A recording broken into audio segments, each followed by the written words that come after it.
روئے زمین پر رہنے والے لوگوں میں سے 3 لوگ ایسے ہیں جن پر قسمت بھی ناز کرتی ہے، مقدر ان پر رشک کرتا ہے۔ یہ ان خوش قسمت لوگوں میں سے ہیں جو بیٹھے زمین پر ہوتے ہیں، ان کے تذکرے عرش بریں پہ ہو رہے ہوتے ہیں۔ رحمت خداوندی ان پر اس قدر مہربان ہوتی ہے، اس قدر مہربان ہوتی ہے کہ ان کی دنیا بھی سنور جاتی ہے، ان کی آخرت بھی سنور جاتی ہے۔ یہی وہ لوگ ہیں جن کے بارے میں اللہ فرماتا ہے فَاذْكُرُونِي أَذْكُرُكُمْ، تم میرا ذکر کرو میں تمہارا ذکر کروں گا۔ تم میرا ذکر گنہگاروں کی صف میں بیٹھ کے کرو گے، جب میں تمہارا ذکر کروں گا گنہگاروں کی صف میں بیٹھ کے نہیں کروں گا بلکہ معصوم فرشتوں کی صف میں بیٹھ کے کروں گا۔ اب ایک طرف یہ 3 خوش قسمت لوگ ہیں جن کی مغفرت کے لیے فرشتے دعائیں کرتے ہیں، دوسری طرف ایسے 3 لوگ بھی ہیں جو ہر وقت اللہ تعالیٰ کے غضب کا نشانہ بنے رہتے ہیں، اللہ تعالیٰ کی رحمت سے محروم رہتے ہیں۔ مقدر ان پر افسوس کرتا ہے، ان کی قسمت ان پر افسوس کرتی ہے۔ یہ جدھر جدھر کو چلتے ہیں، جدھر جدھر کو جاتے ہیں، ان کے پیروں سے لگنے والی مٹی ان پر افسوس کرتی ہے۔ سب سے پہلے تو بات کرتے ہیں وہ کون سے 3 خوش قسمت لوگ ہیں کہ رحمت خداوندی ان پر اس قدر مہربان ہوتی ہے کہ ان کی دنیا بھی سنور جاتی ہے، آخرت بھی سنور جاتی ہے، کامیابی ان کے قدم چومتی ہے۔ پہلا وہ انسان جو درگزر کر دیتا ہے، درگزر کرنے والے لوگ، اللہ کی مخلوق کو معاف کر دینے والے لوگ، دکھ دینے والوں کو سکھ دینے والے لوگ، پریشان کرنے والوں کو خوشیاں دینے والے لوگ، رلانے والوں کو ہنسانے والے لوگ، ٹینشنیں دینے والوں کو مسکرا دینے والے لوگ، جو باتوں باتوں پر معاف کر دیتے ہیں۔ جب کوئی ان کا حق مارتا ہے، جب کوئی ان کو دکھ دیتا ہے، درد دیتا ہے، کوئی ان کے زخموں پر نمک چھڑکتا ہے تو یہ ان پر مرہم لگاتے ہیں، یہ معاف کر دیتے ہیں، درگزر کر دیتے ہیں اللہ کی مخلوق سمجھ کر۔ جوانوں، کسی کو معاف کر دینا یہ بہت بڑی عبادت ہے، بہت بڑی عبادت ہے۔ یہاں پر میں تمہیں زندگی بدل دینے والا، زندگی میں انقلاب لانے والا ایک واقعہ سناتا ہوں۔ اس واقعہ نے لاکھوں نوجوانوں کی زندگی بدل ڈالی، بھٹکے ہوئے نوجوانوں کو راہ راست پر لگا دیا۔ آپ بھی دل کے کانوں سے سنیں، حیا کے کانوں سے سنیں اور غیرت کے کانوں سے سنیں۔ ایران کی سرزمین تھی، اس وقت ایران کا نام و نشان نہیں تھا، لیکن مٹی ایران کی تھی۔ ایران کی سرزمین پر ایک فقیر تھا، درویش مست ملنگ بابا بازار میں کھڑا تھا، اس کے ہاتھ میں ایک تھیلا تھا، تھیلے کے اندر پیسے تھے، وہ تھیلا پیسوں سے بھرا ہوا تھا۔ ایک نوجوان کی نظر اس تھیلے پر پڑی، نوجوان نے سوچا اگر یہ تھیلا چھین لوں میرے تو وارے نیارے ہو جائیں گے، اس تھیلے کے اندر اتنے زیادہ پیسے ہیں، میں تو بیٹھ کے کھاؤں گا۔ ذہن کے اندر یہ سوچ آتے ہی وہ نوجوان آگے بڑھا، درویش کے ہاتھوں سے تھیلا کھینچا، چھینا اور بھاگ نکلا۔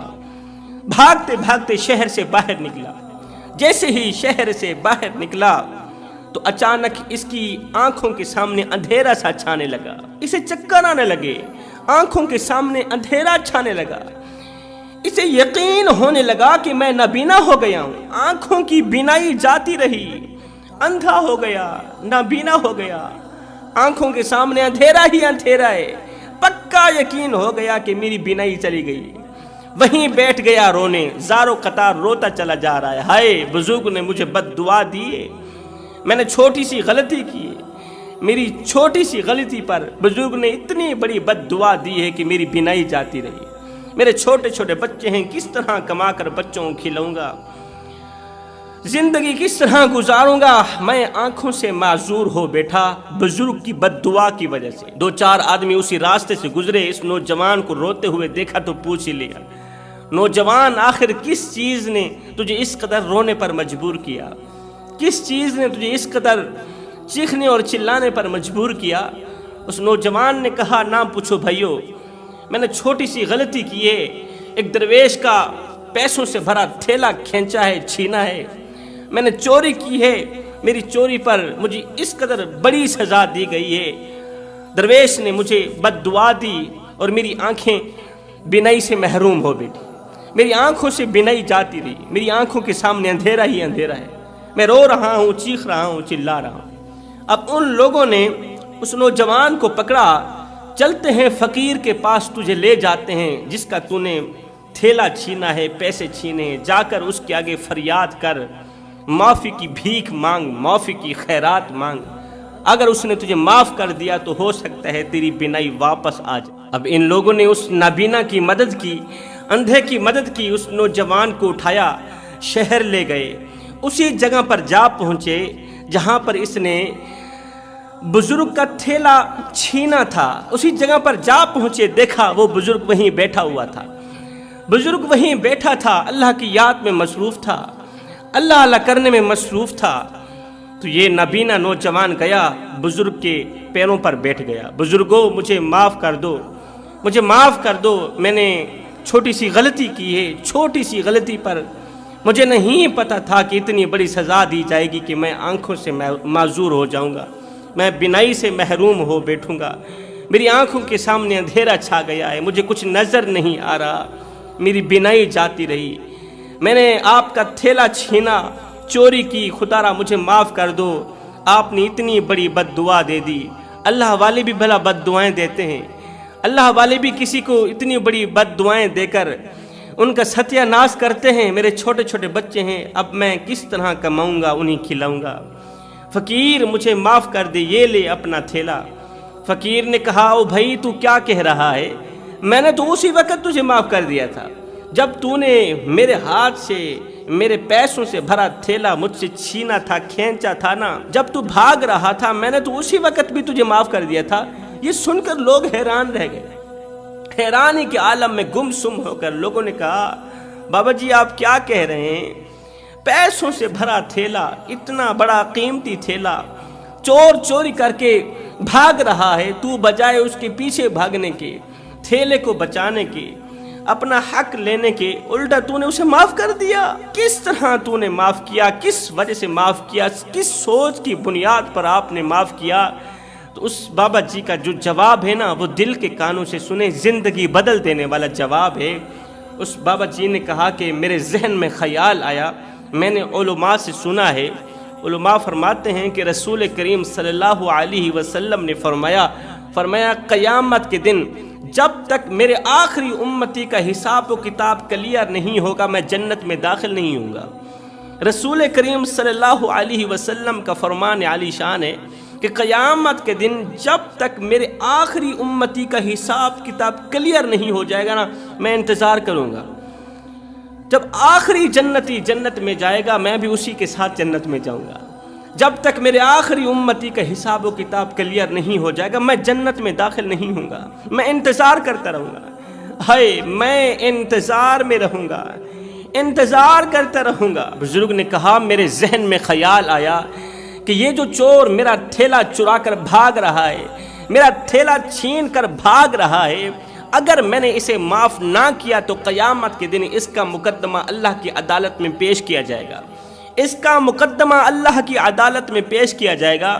اگر فیصلہ ہونے میں دیر لگ گئی تو میرے کریم نبی تو انتظار کرتے رہیں گے نا، میرے کریم نبی کو اور زیادہ انتظار کرنی پڑ جائے گی۔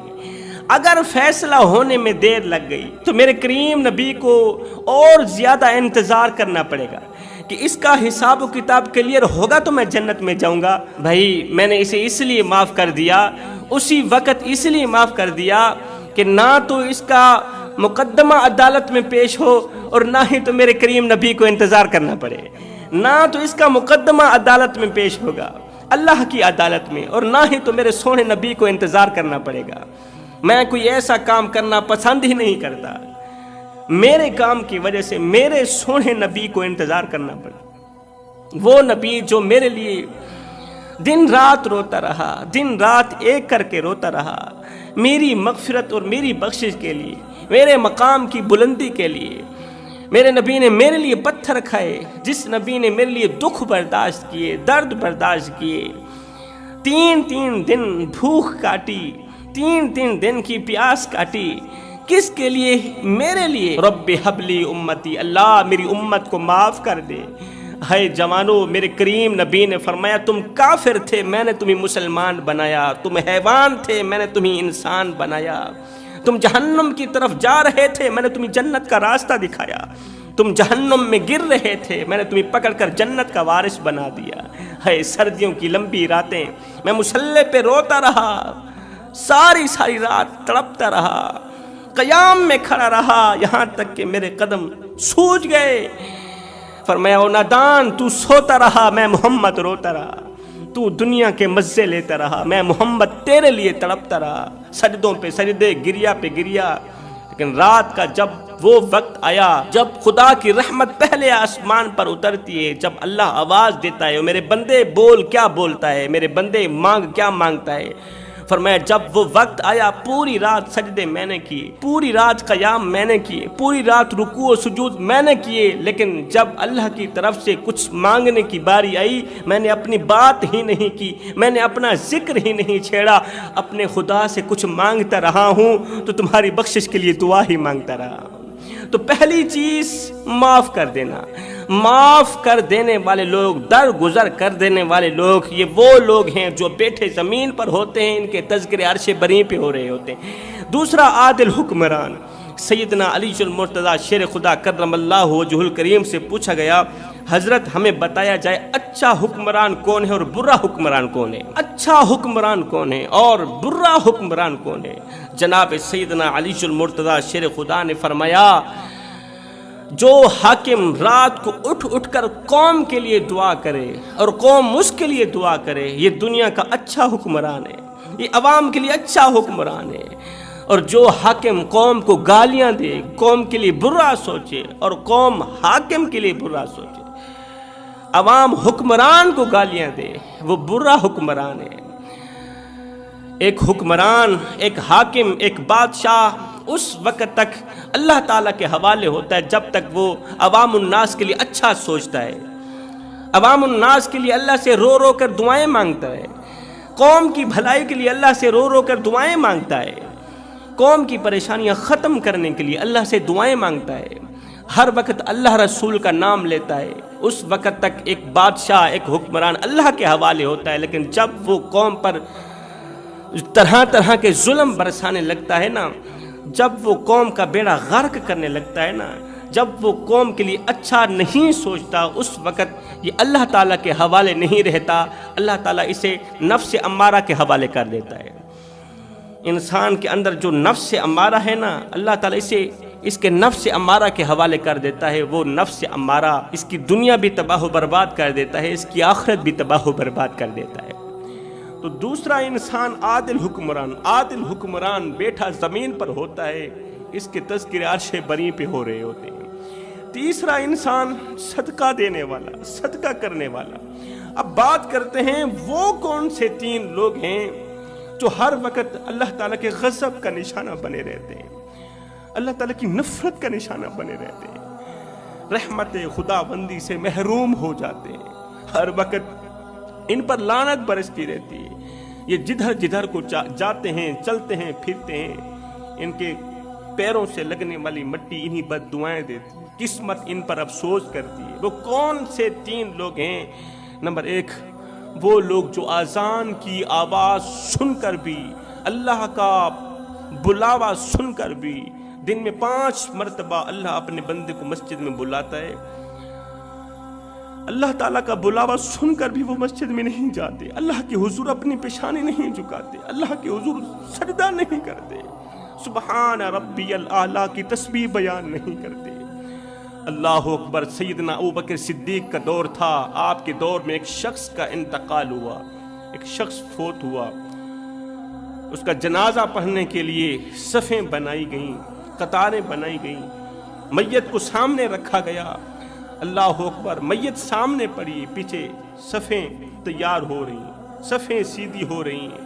اچانک صحابہ کرام اور دیگر لوگوں کی نظر جب اس میت پر پڑی، لوگوں نے دیکھا کہ میت کا کفن ہل رہا ہے، کفن حرکت کر رہا ہے، کفن کے اندر کون سی چیز کفن کو ہلا رہی ہے، کفن کو حرکت دے رہی ہے۔ عزیز و اقارب دوڑ کر آگے بڑھے کہ ہمارا مرا ہوا شخص زندہ ہو گیا، ہمارا بھائی زندہ ہو گیا۔ ہمارا بابا زندہ ہو گیا، دوڑ کر آگے بڑھے، اللہ اکبر استغفر اللہ۔ سیدنا ابوبکر صدیق بھی وہاں پر موجود ہیں۔ جب ان لوگوں نے کفن ہٹایا کہ ہمارا آدمی زندہ ہو گیا ہے، مرا ہوا نوجوان ایک بار پھر سے زندہ ہو گیا، جب انہوں نے کفن ہٹایا تو دیکھ کر حیران رہ گیا۔ ایک بہت بڑا زہریلا سانپ تھا جو اس کی گردن میں لپٹا ہوا تھا، وہ ہل رہا تھا اور وہی کفن کو حرکت دے رہا تھا۔ اس کے گلے میں ایک بہت بڑا سانپ تھا۔ صحابہ کرام نے دیکھا، دیکھتے ہی استغفر اللہ پڑھنے لگے۔ صحابہ کرام نے کہا اب یہ کون سی مصیبت آن پڑی ہے، جاؤ ڈنڈے لے آؤ، سوٹے لے آؤ، اس کو مارو، یہاں سے بگاؤ۔ عزیز و اقارب دوڑ کر گئے، ڈنڈے لے آئے، سوٹے لے آئے، مارتے ہیں، وہ مرتا ہی نہیں ہے، وہ اور زیادہ مضبوط ہو رہا ہے۔ جب لوگوں نے زیادہ سانپ کو تنگ کیا تو اللہ تعالیٰ نے سانپ کو بولنے کی طاقت عطا کی۔ آپ حیران ہو رہے ہوں گے کہ سانپ بھی بھلا بول سکتا ہے، سانپ بھی بھلا انسانوں کی طرح باتیں کر سکتا ہے؟ جی، جب اللہ چاہے نا، جب اللہ کچھ دکھانا چاہے تو پھر ناممکن کو ممکن بنا ہی دیتا ہے۔ سانپ کو اللہ تعالیٰ نے بولنے کی طاقت دی۔ سانپ نے کہا مجھے مت مارو، میں خود بخود نہیں آیا، مجھے بھیجا گیا ہے، مجھے اللہ نے بھیجا ہے، میں اس کو ڈستا رہوں گا، قیامت تک اسے کاٹتا رہوں گا، مجھے مارنے کی کوشش مت کرنا، تمہارے مارنے سے میں یہاں سے نہیں جاؤں گا۔ صحابہ کرام نے سوٹے زمین پر پھینک دیے، یہ یہاں سے نہیں جانے والا، یہ سانپ کہاں ہے، یہ تو اللہ تعالیٰ کی طرف سے دیا گیا عذاب ہے۔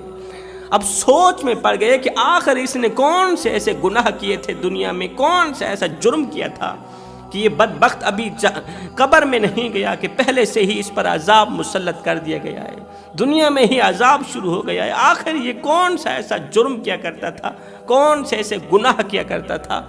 تو صحابہ کرام نے کہا او سانپ، اگر اللہ تعالیٰ نے تجھے بولنے کی توفیق دے بھی دی ہے، بولنے کی طاقت دے بھی دی ہے، پھر یہ بھی بتا دے کہ آخر اس نے کون سے ایسے گناہ کیے تھے، کون سی ایسی غلطیاں کی تھیں، کون سی ایسی نافرمانیاں کی تھیں کہ انہیں دردناک عذاب میں مبتلا کر دیا گیا، لوگوں کے سامنے تماشا بنا دیا گیا، لوگ اسے دیکھیں، عبرت حاصل کریں۔ یہ بھی تو بتا دینا تاکہ ہم میں سے اگر کوئی لوگ ان گناہوں میں مبتلا ہیں تو جلد از جلد وہ لوگ توبہ کر لیں۔ اب آپ بھی غیرت کے کانوں سے سنیں، کہیں آپ اپنی زندگی میں وہ والے کام تو نہیں کر رہے، وہ والی نافرمانیاں تو نہیں کر رہے، وہ جرم تو نہیں کر رہے جو جرم اس دور کا وہ مرا ہوا شخص کرتا تھا۔ تو سانپ نے کہا اس کا پہلا گناہ جو بہت بڑا گناہ وہ یہ ہے کہ اذان کی آواز سن کر بھی مسجد میں نہیں جاتا تھا۔ اللہ تعالیٰ اسے اپنی طرف بلاتا تھا لیکن یہ دنیا کے کام دھندوں میں مصروف رہتا تھا۔ اور نادانو، جوانو، زندگی 2 دن کی ہے مگر کام 3 دن کے ہیں، زندگی 2 دن کی ہے، کام 3 دن کے ہیں۔ اس 2 دن کی زندگی کے اندر 3 دن کے کام بھلا کیسے ہو سکتے ہیں؟ ایک ہی کام ہو سکتا ہے، وہ ہے اللہ کو راضی کرنا۔ ایک ہی کام ہو سکتا ہے، وہ ہے اس کے رسول کو راضی کرنا۔ جب اللہ راضی ہو گیا، اس کا رسول بھی راضی ہو گیا، پھر تم دنیا میں بھی کامیاب، تم آخرت میں بھی کامیاب۔ صحابہ کرام نے پوچھا، ایک تو یہ نماز نہیں پڑھتا تھا، اللہ کے حضور جھکتا نہیں تھا، سبحان ربی الاعلیٰ کی تسبیح بیان نہیں کرتا تھا۔ ہائے، لوگ ڈھونڈتے رہے کامیابی کو، مؤذن ساری زندگی کہتا رہا حی علی الفلاح، چلے آؤ کامیابی کی طرف، چلے آؤ نماز کی طرف۔ نماز ہی مومن کی کامیابی ہے، نماز ہی مومن کی معراج ہے، نماز ہی نبی کی آنکھوں کی ٹھنڈک ہے، چلے آؤ کامیابی کی طرف۔ جوانو، کیا تم کامیاب نہیں ہونا چاہتے؟ کیا تم دنیا و آخرت میں کامیاب نہیں ہونا چاہتے، ناکام ہونا چاہتے ہو؟ اگر کامیاب ہونا ہے تو پھر آ جاؤ، مؤذن آج بھی آوازیں دے رہا ہے حی علی الفلاح، اللہ اکبر۔ صحابہ کرام نے پوچھا دوسرا کون سا گناہ کرتا تھا یہ؟ تو اس سانپ نے کہا کہ دوسرا گناہ یہ تھا کہ اللہ تعالیٰ نے اسے مال بھی دیا، دولت بھی دی، سب کچھ دیا، اللہ تعالیٰ نے اسے رزق دیا، اللہ تعالیٰ نے اسے 8 بیٹے دیے، 8 بیٹے دیے، لوگ اولاد کے لیے ترستے رہے، منتیں مانتے رہے، مگر اللہ تعالیٰ نے اسے بنا مانگے 8 بیٹے دیے۔ اتنا بڑا کرم کیا کہ کرم کی انتہا کر دی، لیکن یہ ظالم کا بچہ یہ ظالم انسان اپنے مال میں سے زکوٰۃ نہیں دیا کرتا تھا، یہ گوشت کھا کے سوتا تھا، اس کا غریب ہمسایہ 3 دن بھوکا پڑا رہتا تھا، بھوک سے بلکتے بچے دن رات روتے رہتے تھے، اسے پرواہ بھی نہیں ہوتی تھی کہ میرا غریب ہمسایہ بھوکا پڑا ہوا، اس کے بچے بھوکے پڑے ہوئے ہیں۔ صاحب تیری گلی میں اگر کوئی شیعہ رہتا ہے، وہابی رہتا ہے، سنی رہتا ہے یا کوئی غیر مسلم رہتا ہے، اس کا حساب وہ خود دے گا۔ غیرت کے کانوں سے سن، دل کے کانوں سے سن، اگر روٹی نہ ملنے کی وجہ سے رات کو بھوکا سو گیا، اے بندے اس کا حساب تجھے دینا پڑے گا۔ روٹی امیر شہر کے کتوں نے چھین لی، فاقہ غریب شہر کے بچوں میں بٹ گیا، چہرہ بتا رہا تھا کہ اسے مارا ہے بھوک نے، حاکم نے یہ لکھا کہ یہ کچھ کھا کے مر گیا۔ سانپ نے کہا تیسرا گناہ یہ باتوں باتوں پر چغلی کیا کرتا تھا، باتوں باتوں پر غیبت کھاتا تھا، چغلی کھاتا تھا، وہاں کی سن کر یہاں لگانا، یہاں کی سن کر وہاں لگانا، یہ اس کا مشغلہ تھا، اس کا اور کوئی کام نہیں تھا۔ کام کاج نوکر کرتے تھے، اس کا ایک ہی کام تھا، وہاں کی سن کر یہاں لگانا، یہاں کی سن کر وہاں لگانا، پھر دونوں پارٹیوں کو آپس میں لڑانا۔ اے انسان ذرا سوچ تو صحیح، تو حضرت انسان ہے، اللہ تعالیٰ نے تجھے حضرت انسان بنایا، اشرف المخلوقات بنایا۔ اس طرح کے کام تجھے زیب دیتے ہیں، چغلی کرنا تجھے زیب دیتا ہے، غیبت کھانا تجھے زیب دیتا ہے، چغلی کھانا تجھے زیب دیتا ہے، کسی کے عیب تلاش کرنا، کسی کے عیب تراشنا، ڈھونڈ ڈھونڈ کے اس کے عیب تلاش کر کے پھر اسے ننگا کر دینا، اسے ذلیل و خوار کرنا تجھے زیب دیتا ہے۔ انسان نے کوئل سے پوچھا، کوئل تو کتنا پیارا بولتی ہے لیکن تیرے اندر ایک خامی ہے، وہ کون سی خامی ہے؟ کاش کہ تو کالی نہ ہوتی کتنا اچھا ہوتا۔ پھر انسان نے ایک دن سمندر میں بہتے پانی سے پوچھا، پانی تو پیاسوں کی پیاس بھی بجھاتا ہے لیکن تیرے اندر بھی ایک خامی ہے، کون سی خامی ہے؟ کاش کہ تو کھارا نہ ہوتا کتنا اچھا ہوتا۔ پھر انسان نے ایک دن گلاب کو اٹھایا، تلی پہ رکھا، پوچھنے لگا گلاب تیرے اندر کتنی پیاری خوشبو ہے لیکن تیرے اندر بھی ایک عیب ہے، کاش کہ تیرے اندر یہ کانٹے نہ ہوتے تو کتنا اچھا ہوتا، تیرے اندر یہ کانٹے نہ ہوتے تو کتنا اچھا ہوتا، تو کالی نہ ہوتی تو کتنا اچھا ہوتا، تو کھارا نہ ہوتا تو کتنا اچھا ہوتا۔ تینوں بول اٹھیا، انسان اگر تیرے اندر دوسروں کے عیب ڈھونڈنے کی عادت نہ ہوتی تو کتنا اچھا ہوتا۔ آج کا انسان دوسروں کے عیب ڈھونڈنے کی کوشش تو کرتا ہے، دوسروں کی خامیاں بیان کرنے کی کوشش کرتا ہے، لیکن اپنے گریبان میں جھانک کر کے نہیں دیکھتا کہ میرے اندر بھی کوئی عیب ہے یا نہیں، میرے اندر بھی کوئی خامیاں ہیں یا نہیں۔ آج کا انسان ہمیشہ اچھے انسان سے محبت کرتا ہے، آج کا انسان ہمیشہ اچھے انسان سے پیار کرتا ہے۔ ایک میرا اللہ ہی ہے جو برے انسان کو بھی اکیلا نہیں چھوڑتا، ایک میرا اللہ ہی ہے جو برے انسان کو بھی اپنی رحمت کی آغوش میں ضرور جگہ دیتا ہے، توبہ کی توفیق ضرور دیتا ہے، پھر توبہ کرنے کے بعد، اس کی توبہ قبول کرنے کے بعد اسے اپنا محبوب بھی بنا لیتا ہے۔